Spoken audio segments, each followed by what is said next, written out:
Okay, well, welcome everybody to today's Q&A. Apologies for changing the time from yesterday. I'll do an outline for next Monday night's team call of all the Q&A sessions and when they're going to take place, so that you're fully aware. But today the subject's going to be getting people to classes, because that's what we're discussing. But elites and premiers, ask any questions you want. This is just you might have different questions that you want to know answers to. So I will open it up to questions. Anyone got any questions? How's everybody doing with getting people to classes, to host classes? Hey, Annabelle. Hey. Hey. I'm not doing that well getting people to classes. Okay. I think, I'm sort of trying to work it out at the moment in terms of whether it's to do with not, it must be something to do with the steps that I'm taking beforehand. As in, there are people that say they're going to come, but then they mostly just cancel at the last minute. Okay, so let's just, is it all right if I just walk you through it? Because you'll be a great case study for everybody, I'd imagine. Yeah. So with hosting classes, so you've got somebody that said they're going to host a class. No, so I'm talking, so you specifically said just getting people to classes. Oh, okay, cool. Yeah. Hosted classes, I've got, I did one like in February, and I've got quite a few people who are willing and wanting to do a hosted class, which I'm trying to sort out mostly for April, because there's been a couple this month that they're just kind of letting time go on. Oh no, I'm not really sure which date yet. I have to still speak with my friends, and there's all these other reasons that the month just kind of goes by. But I've got a few people on my list that and I think definitely some of those will happen in April.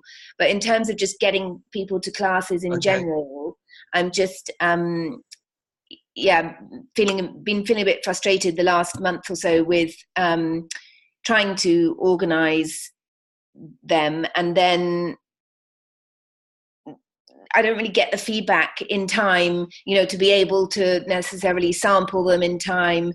And then I don't know if it's to do with this sampling or not, but then they just in the end say, oh yeah, I'd like to, can I let you know, the day before, type of thing, or things like that. Or they'll just not turn up and just send a message the day after saying, sorry, I had a, unexpected, commitment, and I am really interested. Let me know when the next one is, type of thing. Just kind of. Okay. Are you following the 3-step process? I think I'm not following it well enough. It took me a while to get my head around what the 3-step process was, and I've understood it better now. You understand what it is now? Well, so it's like emailing, phoning, and then texting, right? Basically. Yes. Or 3 contacts. So it doesn't necessarily have to be email. It could be all 3 texts, but it's more about the specific timings, really. That's the most important thing that you're having contact with. So generally, most people, the first contact might be an email. Okay. It depends on if they're your friends, and if they're your friends, it's probably going to be a text, not an email, or a WhatsApp message. Right. And that's probably a week or 2 before, okay, to get them onto the class. So they said yes to the class. Okay. That is where most people do that. Then most people are very good at, or they'll get a verbal communication that they're going to come to class. Now, if you get a verbal communication, it's really important that you send like a follow-up message or text or email, like straight away, just confirming. Okay. Because a verbal one is not as watertight as a text or as a. Does that make sense? Yeah. In people's minds. So if you send the confirmation, then they're committed, or more committed. Yeah. And then you send one a couple of days before as a reminder. Okay, so that could be generally probably a text message or a phone call or whatever, just to remind them, or could be another email. Mm-hmm. Emails can get lost. People don't necessarily open all their emails. People generally always check their text messages. That's the number one thing people check. Yeah. Messenger, they check as well. And same with WhatsApp. They probably check that just as much as they do text messages. Okay. Yeah. And then on the day of, okay. Yeah. Or if it's a morning class, you want to do it the night before, because it's too late if you do it morning of. But if you're doing an evening, then you want to be doing it in the morning, just as a reminder.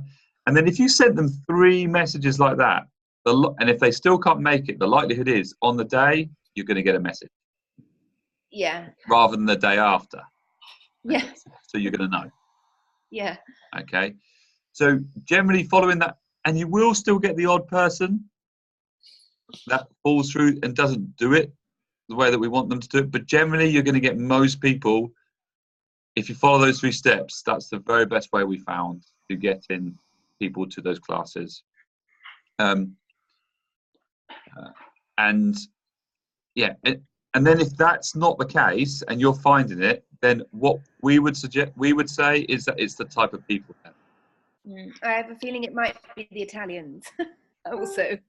That could be a cultural thing. Yeah, I'm not sure what. Yeah, that could be a cultural thing. If you're finding that it's a specific genre of people or group of people that are particularly like this, then then you want to be finding what makes the Italians tick. What do you need to get them to commit? Do you know what I mean?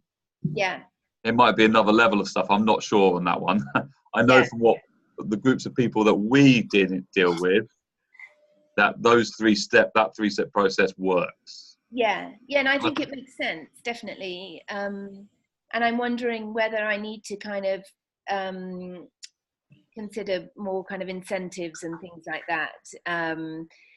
I've only had one experience of doing that where you guys helped me on a Q&A a couple of weeks ago, where I had a class. Actually, no, this was another hosted class at a doctor's clinic, a wellness clinic, and the doctor was totally untraceable, like never replied to my text, never answered the phone, nothing. So then Becky said, why don't you try and get the secretary on board, because I was in contact with the secretary a bit, and that really helped. And from Becky's suggestion, I said to the secretary,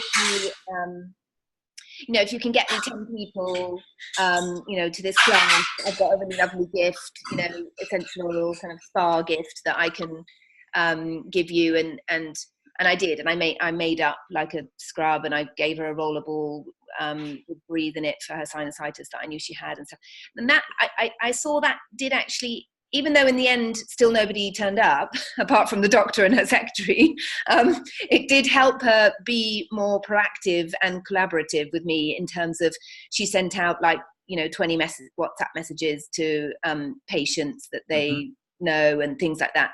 So I don't know whether also it will work in that way individually. If I say, I don't know, it's kind of like bribing people to come to my class, but I don't know if I need to go that far, or if there's another way to do it. Well, hi Annabelle. Hi Mary. Hi everyone. Sorry, I'm a bit late. I've been making Easter things for my children for their last day of school. Hi Annabelle. Hi. I was just thinking, is it worth you speaking with Adele? Well, I've tried contacting Adele. When I first started in December, I sent her a message, but she never got back to me. I think she's just, Vanessa said, I think she's just really busy, and I would love to talk to her, but I don't want to bug her. She's probably just busy and forgot. Oh yeah, she's lovely. She'll speak to you. She's just very busy. Yeah. So message her again. Or there are some diamonds that you could in Italy, although maybe it's a different culture. Italians living in England. I don't know. Maybe that's a different culture itself. Is that who you're contacting? Zach's playing music. Oh, sorry, you can hear the noise. I love it. So I've just heard bits and bobs of the conversation so far. You're having trouble getting people to classes or to commit to come. Yeah. This is something we all have to work hard on, and the 3-step process is really, really helpful. I find it really is about relationships, and so in your correspondence with them, and you know, I can't wait to see you at the class, try and find out a bit more about them, what their needs are. Maybe they've got a child that is having trouble sleeping or a sick dog, and say, look, at the class I'm going to tell you about 2 oils that you can use with your sick dog, or to give them a reason to come. That helps. And I always flip it around to why would I not turn up at a class? So sometimes things happen and people are busy, and so always follow up and see if they'll come to the next class, or even have a class in their own home. They might feel more comfortable. I would feel quite nervous going to a new place, not knowing anybody. So again, I often ask people, why don't you invite a friend or a family member to come with you? I had a very nervous lady that was really keen, and she brought her 17-year-old daughter. So it made her feel more comfortable. I think often we're asking people to come to a stranger's home. They don't know anyone. And that's quite daunting for people. And I think they chicken out at the last minute. Yeah, and you know, with me as well, Lou, when I first met Nathan in London at the MBS about 3 years ago, Nathan and Bex were like, oh, will you come to a class in Hammersmith? And I said, probably not, because I've got young children. And Nathan was very quick to say, well, we could come to you. And I was like, okay, yeah, that's good. That's good. I could definitely organise people that I know that would be keen. And I wouldn't have probably gone, not because I wasn't interested, but just because it was a bit awkward. So for some people that does work, doesn't it? Yeah, definitely. Yeah. I think it is like, yeah, trying to find out, reaching out, like exactly what you said, Lou, trying to reach out to people as to how they feel and what's best for them. And everyone's slightly different. So they might love the oils, or they don't know they're going to love the oils yet. So it's just reaching out for what works for them, really. And don't be put off as well, is what I would say, because, you know, I had, you know, Chloe, who's on my front line. I think I had to invite her about 5 times before she showed up, and it did cross my mind. She doesn't like this. Yeah. Maybe she's not into it, you know, but actually it wasn't that at all. It was just that she was too busy, and then she forgot, you know, obviously I hadn't reminded her. And then, you know, she finally got to the class, enrolled straight away, and within a week wanted to build, and now she's hopefully going to be platinum very soon, if not this month. So, you know, don't be put off or preconceive yourself that somebody might not be interested, because it's just life, isn't it? Yeah. And I also find, like, with you know, I've tried a bit with social media as well, sort of. You know, I've done things like I recreated that little sort of poster flyer thing that Daniel made, which has the kind of, you know, answer, it has like letter A, you know, do you often suffer from sleep problems and this and that, you know, and basically text me your number with your letter of choice, you know, as your answer to those questions. And that I've done a few like things like that, which apparently had been very successful at fairs and things. On Facebook, I don't really get that much. I think things like, they probably just get lost. So in terms of, you know, I have to kind of reevaluate also how to social media is a complete numbers game. Yeah. Okay. So if you want to get a 1% return, you know, you've got to be doing thousands. Yeah. People have got to be doing thousands to see these things, thousands. And often they'll see it, they need to see it 20 times before they're actually going to click on it. Doesn't mean then that people aren't interested. It just means that they don't have the time at that moment, or it hasn't caught their interest at that moment, or they're looking for something else online. They've just skimmed it, not even seen it properly. So social media is something where we as a team, like Emily is definitely good at it, but not necessarily sponsored ads. IOMs, you don't do sponsored, do you? I do sometimes. Oh, you I do? do sometimes. Sometimes, not all the time, but occasionally I do. Not so much for live classes, sometimes for webinars, because obviously you've got the people. A lot of my local area, they kind of know I'm here now. They know what I'm doing. So I don't necessarily do the sponsored. But, you know, we've tried other things. We've even had posters made and got those out into the local community and paid to have them delivered through people's doors. But yeah, I do find that boosts or promotes can be quite useful.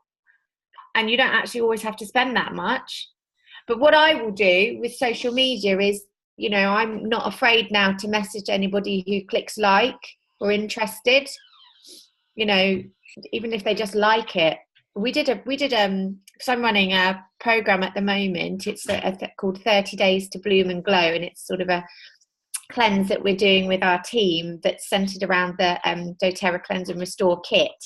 Mm-hmm. And I put quite a big promote on that. And we got thousands of people, so many people liking it. And then I had somebody help me to contact all the people that had liked it, just to send them a private message. So often it's playing around, isn't it, with these things? And sometimes it might work and sometimes it might not, but you learn as you go. And sometimes it's just trying different ways. Yeah. I would say with like marketing, because there's all kinds of ways to market, you know, 90% doesn't work generally. And it's the 10% that you find, the little gems as you do them, that those little gems that you find, these are my ones and this is how I'm going to do this. And you know, Ems might be really good at the social media, which she is, okay, but the social media might not be your thing. You might not be that good at it, but you'll find something else that actually you are good at, that actually is your thing. But I wasn't that good when I started. No, that's true. Wasn't that good when I started. I kind of taught myself and I watched what other people do. And also, I think it's really important that you brand yourself. So like, I kind of sat back and thought, okay, who am I? Who do I want to attract? What is authentic to me? And for me, it was the reason I came to the oils was the children and wanting to look after them in a natural way. And that was why I discovered On Guard, and that's why I discovered doTERRA. Now, obviously, there's many more reasons why we use them, but that was where it was for me. And so that was kind of my brand. And I came up with Blooming and Glowing, and it's just kind of all evolved. I thought you were attracted to me. Well, that too, Nath, of course. No, I think Nath said something like, I love your energy. We were at the MBS show and there were people dancing as fairies all around the place. And I remember saying, you've been at this show too long. I mean, I like all that stuff, but... That was like very freaky. But yeah, I think definitely thinking about why you came here, why you like the oils, and then creating a brand around yourself is going to attract the people that are like you. And that's what I've got now. Like, I've got a big team and most of them are mums. They're like me because they're attracted to that. So whatever that is, it's different for everybody, isn't it? It's worth sort of thinking about that, and then you're kind of different. You're making yourself stand out from the crowd as we grow more. I found that I think, you know, I am in that phase of just kind of experimenting with different ways, you know, and I've done that as you did. You know, I've created posters and I've stuck them up in the local schools and in the local like physiotherapy clinics and things like that, but nobody's contacted me from stuff like that, whereas I've had a bit more success. Who is it? Sorry, my daughter just wants me to put a t-shirt on the top. You're fine. Whereas I've had, I was saying to Vanessa recently, I've had quite a lot of success more on sort of one-on-ones. Like, even if only 2 people have turned up to a class and I've just done it anyway, or because I'm a health coach with individual clients, I've been integrating, the doTERRA products that way, just because I'm, advising them on their various health complaints, or, emotional, physical, whatever it may be. And I said, I'm thinking maybe that is my way, potentially, is doing it more on client, a one-to-one basis, and going more through the kind of nutrition and cleansing thing. I'd be really interested to talk with you, Emily, actually, about what you're doing, because I've got quite a few clients who I've created a cleanse and weight loss program for, which I've adapted from one that we used in my health coach training, which is a Dr. Lippman in New York. He's a functional medicine doctor. And I've integrated some of the doTERRA products in that, like the V-Shake and the Lifelong Vitality Pack and the probiotics and the lemon oil, and together with a sort of elimination diet where they're taking out foods that could cause sensitivities and things. So just really kind of speaking out loud in terms of where I'm at the moment. And well, that's exactly the sort of thing that we're doing, really, and it's lovely, and it's a beautiful way of attracting that niche of clientele, and then along that kind of journey you can introduce them to other products, to the oils, and they also then feel part of a community. So if I've got our whole team are involved with it, so it's not just coming from me, because we have wisdom for our whole team's got so much knowledge and wisdom and love to share, that it's coming from everybody. So the idea is that they feel very much part of a community, and then they don't want to leave and they might want to carry on and learn more about doTERRA and what we do. Most of them will have an account already because they've bought the Cleanse and Restore kit. Yeah. And hopefully, and we'll run a business presentation at the end of it as well, so for anybody who's interested. So it's kind of taking them along that journey. Can I be a member of that group to see what you're doing? Is it like a Facebook group that you have, or? Yeah, it is. It's closed for my team, but I don't mind adding you. I don't mind. You can have a little look. Don't mention it to anybody else, because I have had to say no to quite a few people because it is kind of like, because we're wanting very much to support the people that are there, and everybody kind of has that connection. But if you private message me, I'm happy to add you, and you can have you can be there. You're very lucky, Annabelle. I'm not allowed on that group. I hope you like it. Nikki or Melissa or Anya, did you have any questions?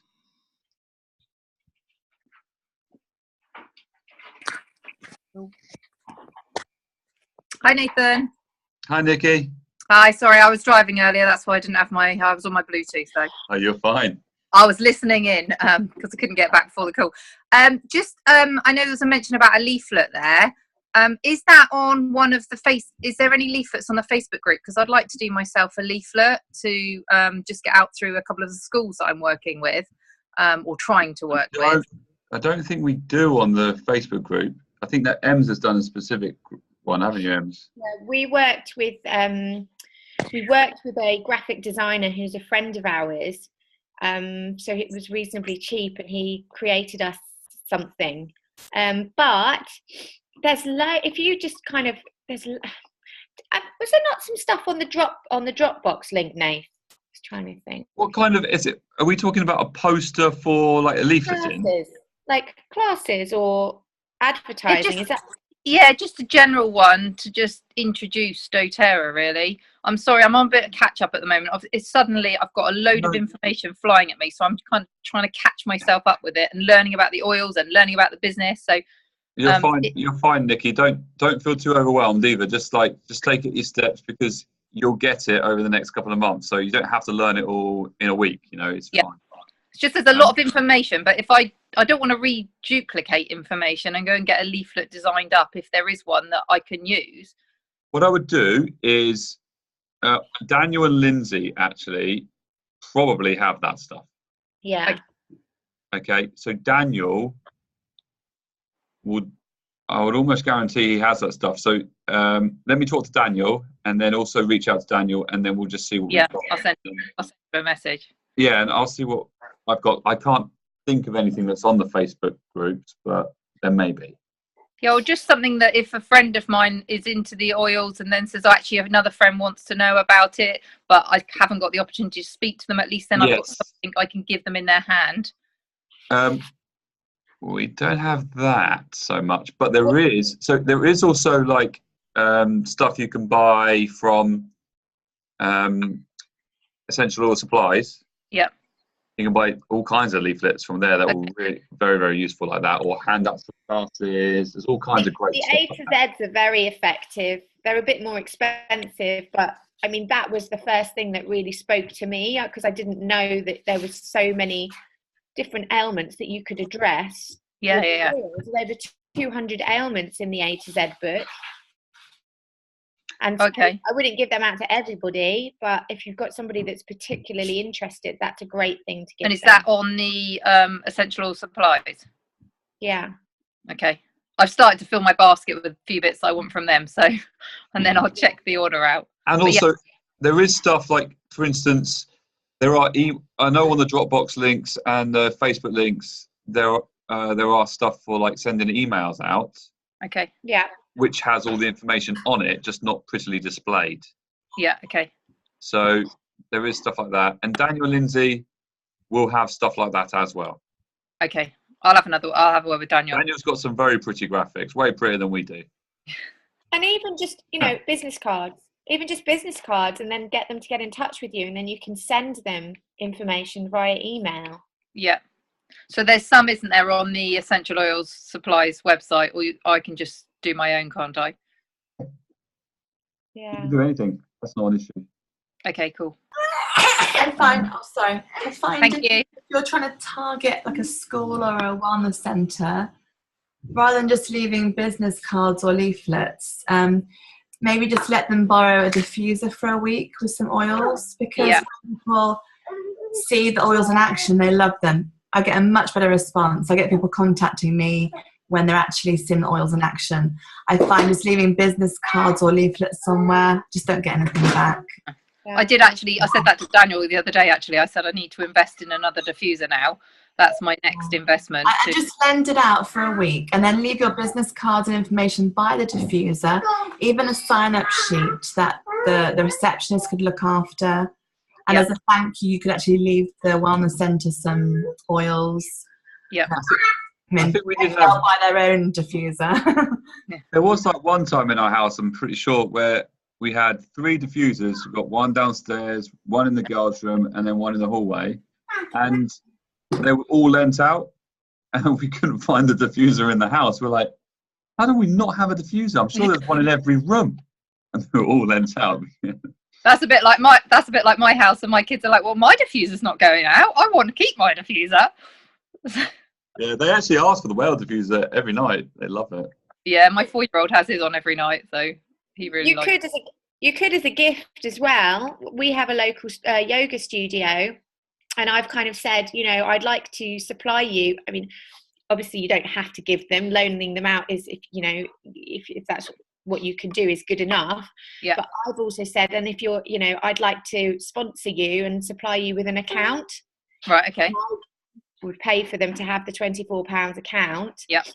And then obviously they'd have the diffuser, the oils going, anybody who's interested, and it's just a way forward. And then you've kind of got them on your tree, and their contacts that come through them, they could either go underneath them, or they might even be interested in the business side of things themselves. Okay, so you'd lend them, so you'd pay their £24 account fee, so I just recapping, and then if they're happy to do that, I would do that. Yeah, so then you lend them the diffuser and some oils. Yeah, lend them, or if you had a spare one and it was good enough centre, you could give it to them. You know, I've got the yoga centre that I'm working with. I've said that I'll supply them with some spa products as well to have in the kind of bathrooms and toilets, like the foaming hand wash and things. Yeah. But, if you can't do all of that to start off with, that's okay. But even just lending it and getting the oils in there and some information, as Lou said, is all good. Okay, great. Okay, I'll give that a go. That'll be my next purchase. Yeah, I was planning exactly the same thing. I've got a list of who I want to kind of lend the diffuser to. I thought I'd do it on a kind of weekly rotation kind of thing, because I need to buy another one as well. But Emily, why did you the objective of saying that you will pay for an account?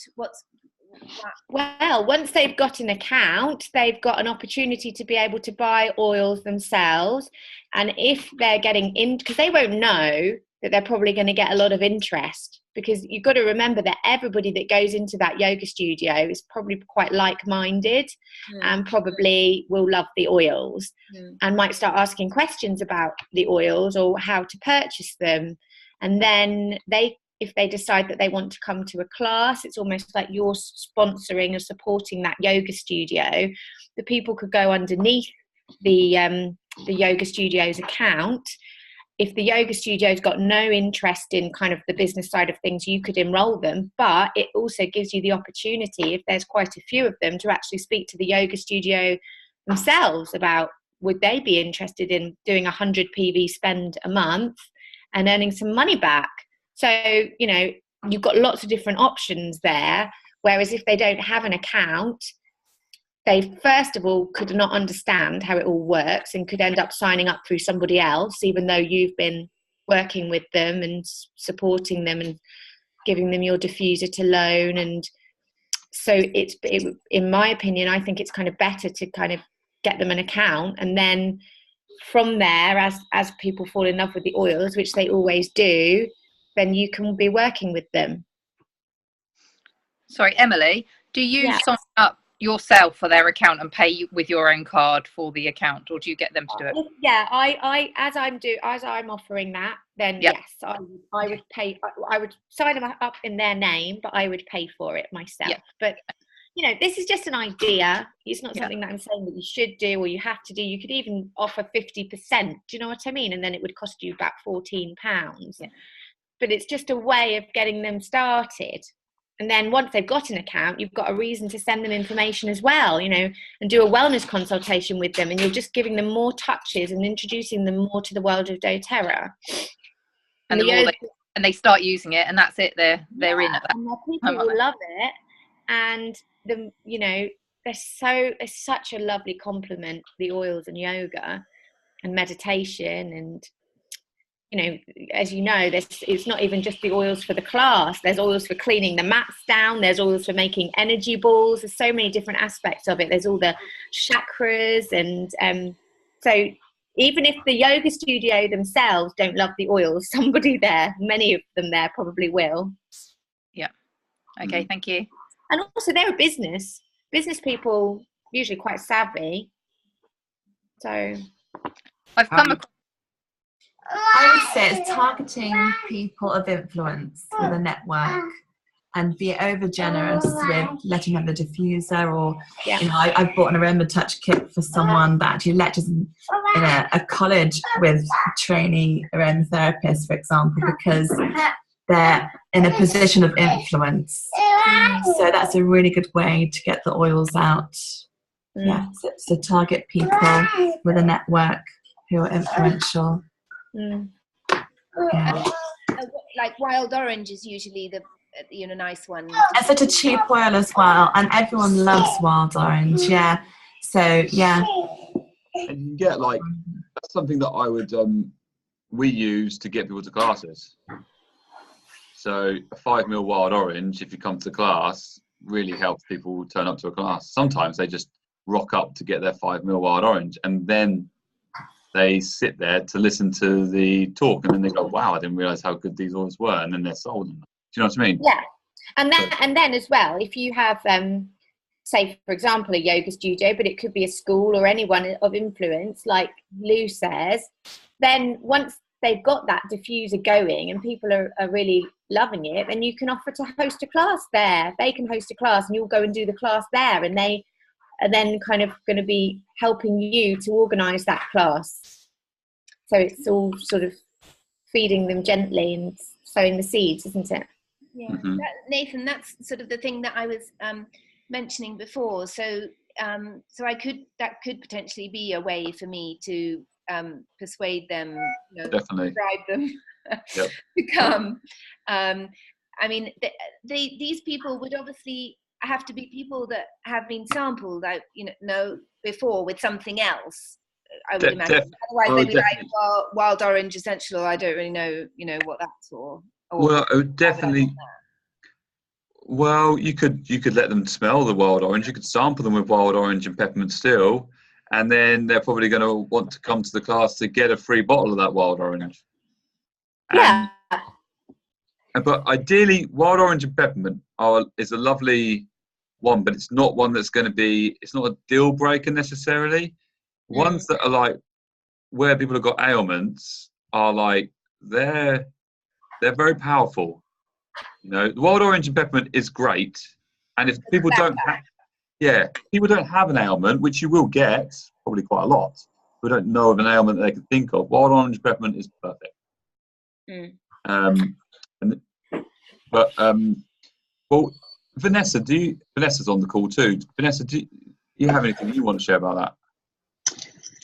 About getting people to classes? Yeah. Yep. Annabelle's struggling a little bit with getting people to classes, so we're just...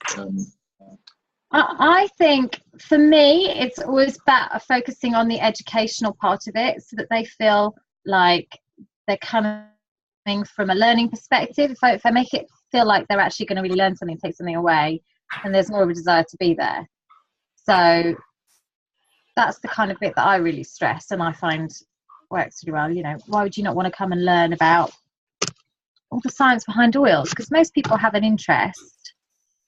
And for me, it's the sampling experience. So once they've had the sampling experience, then it's like, why do you not want to come and learn about the oils and get really and it's about having passion about it, isn't it? Are you sampling them quite well or not? How do you feel you're doing with that? Well, it's all kind of wrapped up in the same thing because it's sort of making the connections with people. In terms of, that's why I've been trying to spread the word a bit through, putting up posters in schools or trying to do the hosted class in the doctor's clinic and stuff. Is all about trying to get people that I can sample and also trying to get people to a class. So it's not, I'm not sampling as many people as I would want to. At the beginning, like in December, I managed to sample loads of people, and now I'm having, and that was mostly mums at schools, my two girls' schools, and now I'm not really finding that there's any more mums there that are responding to my invites and things. Everyone's just kind of gone quiet. So I was trying to kind of expand my network a bit so I can get new people to sample and invite. But it's just probably. Are you merging the two? Are you sampling and trying to get them to the class at the same time?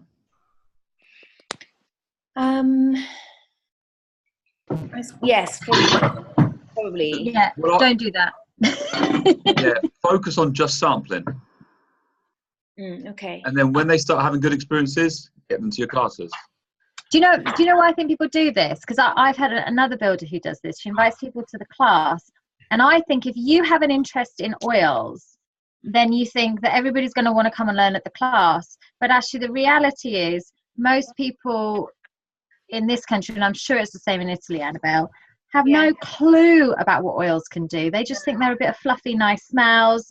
There's something sticking in your diffuser. So they have no idea of how we're going to blow their mind in a class until they've had a sample.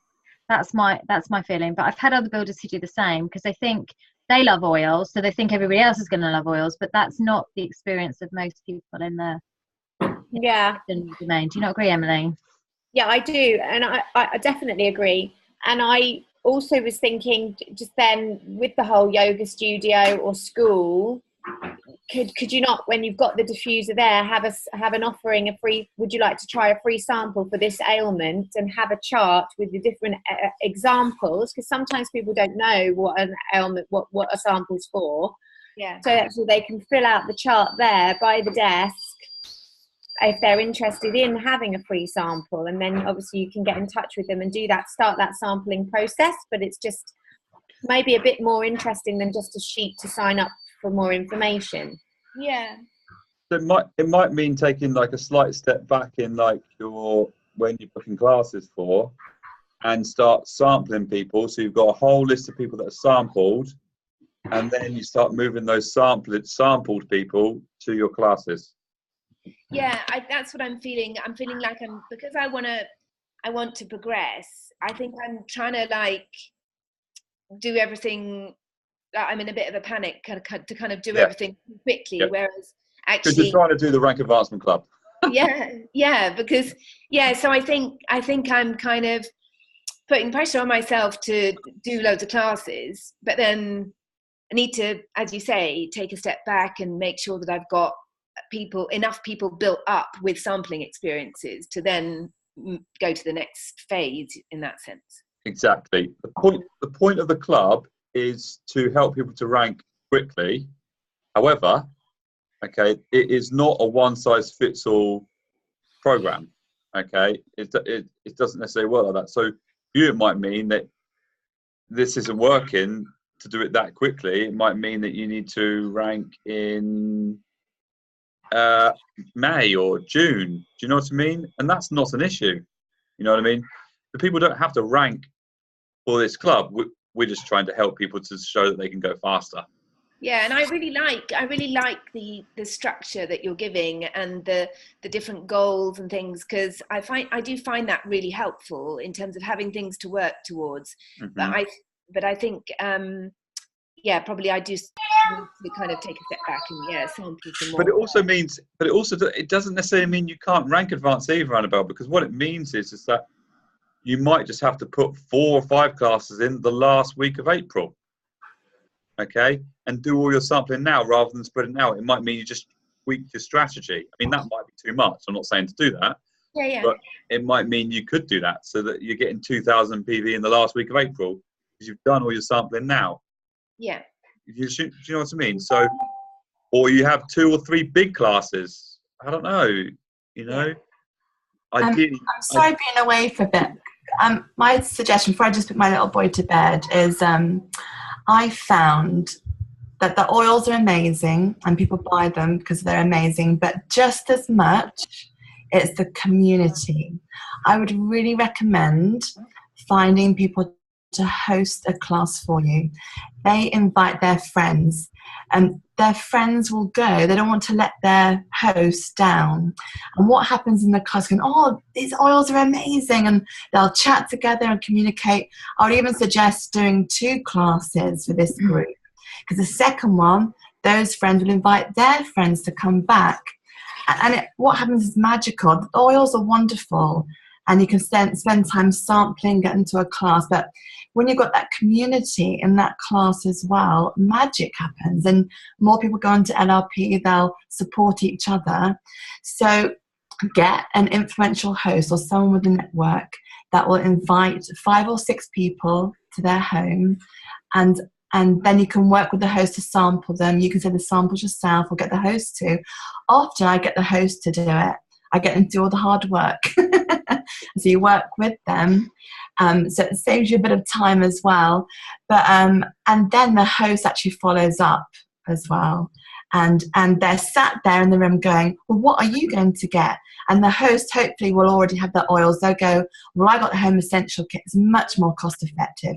And they influence the sale in that classroom. And I often step back and watch the host influence their friends. So I found that's a really powerful way forward, because I don't have a big network. I don't have time to keep finding new people.